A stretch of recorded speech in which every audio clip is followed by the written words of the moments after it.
Hello there, I'm Black Bright, and I wanted to share something with you. It's not about news, it's just about sometimes how we can hand over our feelings to somebody else and our emotions. And I think that applies to anyone, regardless of whether you watch the news or what your philosophy is. And I think it's important just to have a little reminder about how we take back control over our lives. And I called it, Are You Giving Someone the Remote Control to Your Heart? And of course, I'm not talking about the television remote. That would be disastrous, wouldn't it? So, although if you've ever lived with somebody who hides the remote down the side of the sofa, then claims they have no idea where it is, you already know that control is serious business. But let me ask you something. Have you ever noticed how one person can send a single text message and suddenly your whole day changes? You wake up feeling good, the kettle is boiling, the birds are singing, you are all ready to conquer the world, and then your phone pings. Can we talk? That's it. Three innocent looking words, suddenly your stomach tightens, your mind starts writing a 10-part drama series, and by the time you arrive at work, you've imagined everything from a relationship crisis to an international conspiracy. That, my friends, is what happens when someone else is holding the remote control to your mind. The truth is, many of us hand over the remote without even noticing. We allow other people to change our emotional channel whenever they feel like it. One criticism, switch us from Confidence FM to Self Doubt Radio.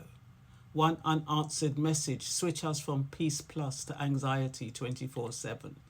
One moody expression, switch us from Joy Entertainment to Overthinking Network. And the strange thing is that we would never allow somebody to walk into our house and randomly change every setting in our lives. Imagine a friend visiting and saying, I've decided your heating is too warm, your music is too loud, and from now on you will only watch documentaries about Norwegian fishing. You would say, excuse me? Whose house is this? Yet emotionally, we sometimes allow exactly that kind of intrusion. Now, let us be honest, some people are experts at remote control behavior. They do not even need batteries. They sigh dramatically. They go unusually quiet. They answer fine in a way that clearly means I'm absolutely not fine, and expect you to spend the next 4 hours investigating why. Before long, you are apologizing for things you did not do, solving problems that are not yours, and carrying emotional luggage that does not even have your name on it. One of the healthiest lessons we can learn from this is if you can care about someone without becoming their emotional puppet, that's not cold hearted. It's simply mature.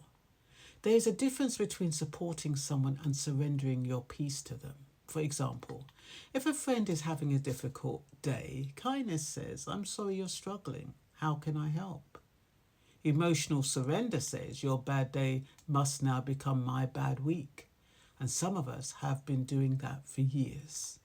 We absorb everybody's moods like a human sponge. By Friday, we're carrying our own stress, our neighbour's stress, our colleague's stress, and possibly the stress of someone we saw arguing in the supermarket car park.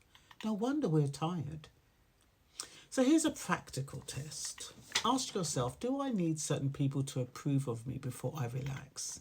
Does their silence make me anxious? Do I replay their comments in my head for hours? Have I allowed their opinion to become louder than my own common sense? If you've answered yes to any of those, congratulations, today's meal has arrived just in time. The good news is that taking back the remote does not require a dramatic speech or a family meeting with refreshments. It starts with small decisions. When somebody sends a difficult message, do not immediately turn into a detective, therapist, or fortune teller all at once. Pause, breathe, make a cup of tea. Tea may not solve every problem, but it prevents many unnecessary emotional emergencies. Another helpful question is this my responsibility, or is this simply my concern? That question can save an enormous amount of mental energy. A colleague being in a bad mood may be your concern, but it's not necessarily your responsibility. A friend making poor choices may be your concern, but you cannot live their life for them. An adult child disagreeing with you may be your concern, but disagreement is not the same thing as a disaster. Sometimes we exhaust ourselves trying to control situations that were never ours to control in the first place. And let us talk about social media, because that little device in our hands is often the biggest remote control system of all. You post something you are proud of, 10 people like it, one person ignores it, and guess which one your brain focuses on? Exactly. It is amazing how quickly we can forget 10 encouraging responses because we are staring at the one missing reaction we wanted most. That is why protecting your peace has become a modern survival skill. One simple biblical thought fits beautifully here. Above all else, guard your heart, Proverbs 4:23. It doesn't say hide your heart, it says guard it. Guarding means being wise about what you allow to occupy your mind, drain your energy, and determine your worth. So how do we keep holding onto that remote? Do not react to every emotional signal immediately. Do not assume silence means rejection. Do not give permanent power to temporary moods. Do not let someone else's chaos become the background music of your life. And occasionally, put the phone down and go outside.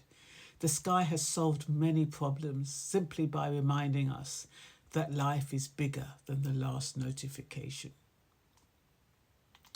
As I finish today, I want you to picture yourself sitting in your favourite chair with the remote control firmly in your hand. The channels are still there. There will still be criticism, disappointment, awkward conversations, delayed replies, and people who behave strangely before their morning coffee. But you get to choose which channel stays on the screen. Will it be peace? Will it be joy? Will it be purpose, gratitude? Or will you hand the remote to every passing mood and every passing opinion? Today, take it back, not with anger, not with bitterness, simply with the quiet confidence that your mind is valuable, your peace matters, and your happiness should not be operated by whoever happens to press the button. This has been Food for the Heart, and remember, you can listen to other people without allowing them to program your emotional television. Keep that remote, choose your channel wisely, and make sure peace gets the best viewing time. And that's all for now. I hope you found that beneficial, motivating, inspiring, and everything that's good today. Bye-bye.